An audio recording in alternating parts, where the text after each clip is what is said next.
Applications for their vacant manager's post. They hope to name Alex Totten's replacement next month, and it could be caretaker boss Bobby Williamson.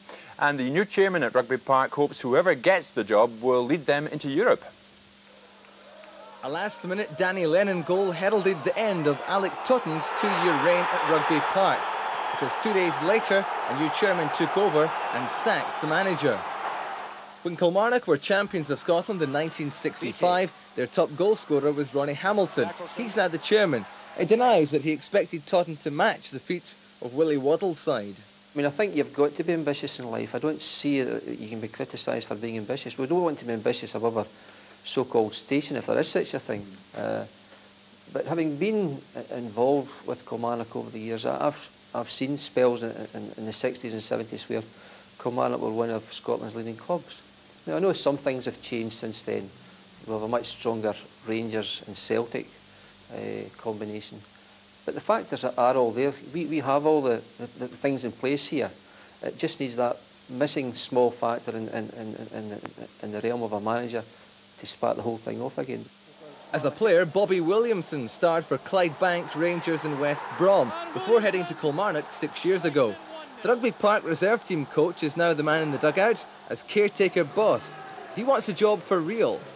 But you've got to give it a go. I mean, I've not been forced in position. The club asked me to take over caretaker, and I was happy to do that. It's a great honour.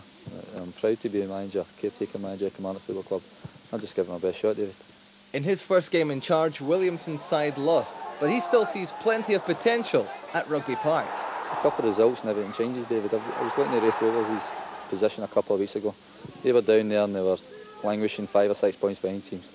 Now they're back above us, but that's the way the Premier League always goes. It's dog eat dog, and I know if I can keep the boys buoyant and get them the right frame of mind, we can get back up there. And if Williamson is the man to replace Totten, his chairman has big ideas for him. And there's no reason why, with this missing ingredient, we can't take off to the next stage, which would obviously, I think, better achievement in the National Cup competitions, entry into Europe by whatever means through one of these, and better achievement in the League too. And Williamson stays in charge of the side until at least the new year. That's when the board will announce the identity of their new manager. Yes, Kilmarnock, whose side were 4 points adrift at the bottom of the Premier Division.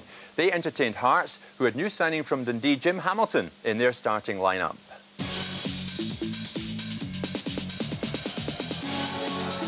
He could prove to be the bargain of the season. £200,000 for Jim Hamilton from Dundee. Could the under-21 striker help Hearts to victory?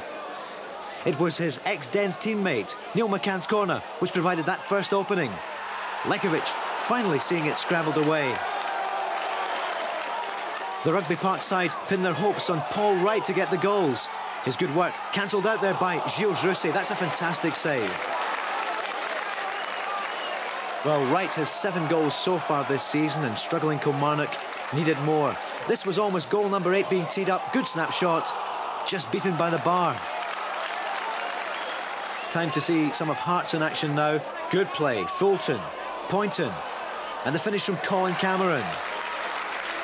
And that was the first we saw of Hearts in the opening 45. In the second half, a chance here, McCann for Hamilton, and that could have been a debut goal, and he knows it. Kilmarnock then decided to punish that miss a few minutes later. A great pass, Paul Wright to Billy Finlay. He spots Colin McKee, and an easy tap in there. McKee doing ever so well, actually. When you look at it again, just touched to him by Billy Finlay. Defender charging in. Much needed goal for Killie. Could Hearts fight back? John Cahoon came on as a substitute and came that close to getting the equaliser. But the afternoon belonged to the Ayrshire men, and Ali Mitchell does brilliantly here on the edge of the box. Sees the gap under Rousset, puts it in the back of the net.